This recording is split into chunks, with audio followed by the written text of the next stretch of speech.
Hi అండి, అందరికీ నమస్కారం. జూన్ 4వ తారీఖు తర్వాత ఈ ఆంధ్ర రాష్ట్రంలో ఏదో జరుగుతుంది, ఏదో జరిగిపోబోతుందని చెప్పేసి భ్రమలో ఉన్న ప్రతి ఒక్కరికి నేను చెప్పే సమాధానం ఏమిటంటే, జూన్ 4వ తారీఖున ఈ ఆంధ్ర రాష్ట్రంలో అత్యంత దారుణంగా ఓడిపోబోతున్న వ్యక్తి జగన్మోహన్ రెడ్డి. జూన్ 4వ తర్వాత జగన్మోహన్ రెడ్డి చేసే దినచర్య ఏంటంటే, ప్రతి శుక్రవారం నాంపల్లి కోర్టుకు పోతాడు. నాంపల్లి కోర్టు నుంచి చెంచల్ కూడా జరిగిపోతాడు.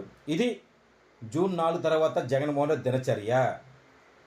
జూన్ 4వ తారీఖున అత్యధిక సీట్లతో ముఖ్యమంత్రి పీఠను అధిరోహించబోతున్న వ్యక్తి శ్రీ నారా చంద్రబాబు నాయుడు గారు. జూన్ 4 తర్వాత ప్రతి సోమవారం పోలవరంగా మార్చుకోబోతున్నాడు మన చంద్రబాబు నాయుడు గారు. ఇది చంద్రబాబు నాయుడు గారి దినచర్య. అర్థమైందా ఫ్రెండ్స్?